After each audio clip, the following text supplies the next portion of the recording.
Olha, a gente está cercado de eletrônicos por todo lado, né? Mas já parou para pensar como é que eles funcionam de verdade? Parece até mágica, mas a verdade é que, no fundo, tudo se resume à pura lógica. E é isso que a gente vai desvendar hoje. Pois é, pensa aí, um smartphone, um notebook, até um relógio digital. Como é que essas coisas funcionam? É impressionante, né? Como é que algo tão complexo assim simplesmente existe e funciona na nossa mão? A gente vai ver que não tem mágica nenhuma por trás disso. O que existe são princípios. Nossa, incrivelmente inteligentes. Bom, para a gente começar a entender essa história toda, a gente precisa olhar para dentro, bem lá no coração de qualquer aparelho moderno. A melhor forma de pensar nisso é, imagina uma cidade. Uma cidade em miniatura, uma metrópole super movimentada, tudo acontecendo dentro de um chip minúsculo.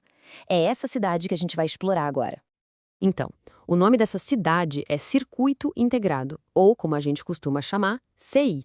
Pensa só, é um circuito eletrônico inteirinho, completo mesmo, construído num bloco único de um material semicondutor. Todos os componentes, todas as conexões, tudo miniaturizado e fabricado de uma vez só.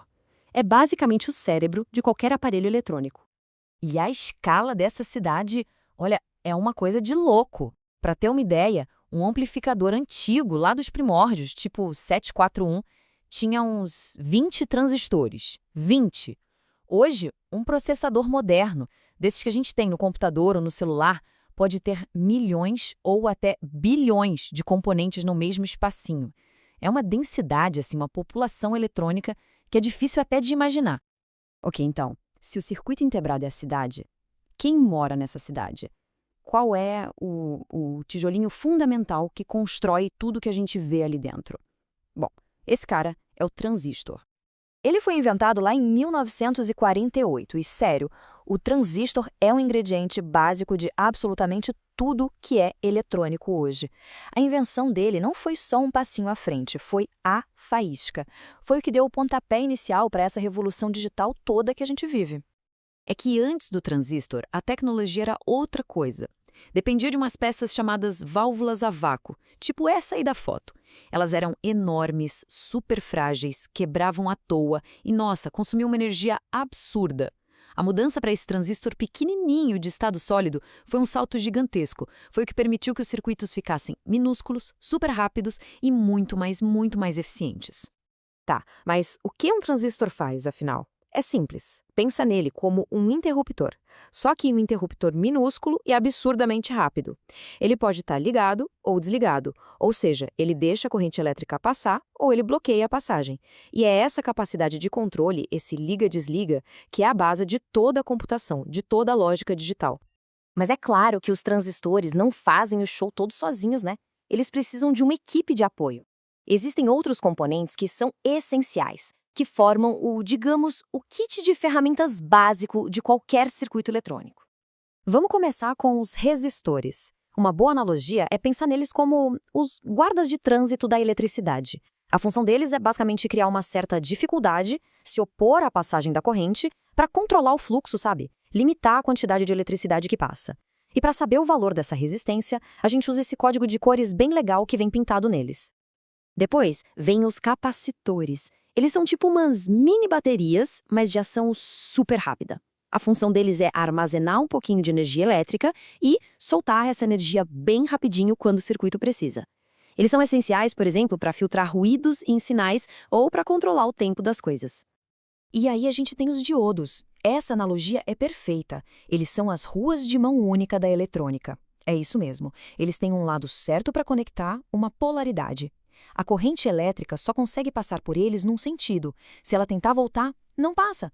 A rua está fechada na contramão. E esse gráfico aqui mostra isso na prática, de um jeito bem visual. Olha só, a linha que sobe com tudo ali na direita é quando a voltagem está no sentido certo, o sentido direto. A corrente flui, que é uma beleza. Agora, olha para o lado esquerdo. Quando a gente inverte a voltagem, a linha fica lá embaixo, quase no zero. A corrente simplesmente não passa. É a prova dos 9 da nossa rua de mão única. Beleza. Agora que a gente já conhece essas peças, podemos começar a montar o quebra-cabeça. E vamos usar um exemplo super prático, que todo mundo tem em casa. Como é que a energia que vem da tomada vira a energia que o nosso celular ou computador usa? É que aqui está o grande desafio. A energia da tomada é o que a gente chama de corrente alternada, ou AC. O nome já diz tudo. Ela fica alternando de direção o tempo todo. Só que os nossos aparelhos eletrônicos, eles precisam de corrente contínua, ou DC. Uma corrente que flui retinha, sempre na mesma direção. Então, como é que a gente faz essa mágica de converter uma na outra? Na verdade, não é mágica, é um processo com 3 passos bem definidos. O primeiro passo é usar um transformador para diminuir a voltagem alta da tomada para algo mais seguro. O segundo passo é usar um retificador. É ele que pega aquele fluxo que ia e voltava e transforma num fluxo que só vai, mas ainda meio pulsante. E aí vem o terceiro passo, um filtro, que geralmente é um capacitor, olha ele aí de novo, que vai alisar esses pulsos e deixar a corrente contínua, estável e prontinha para o uso.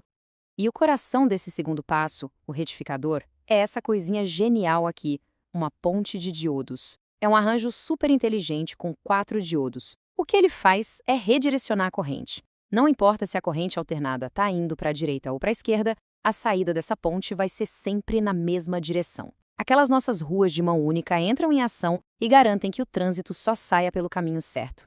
E tudo isso nos traz de volta para o ponto principal da nossa conversa. Transistores, resistores, diodos.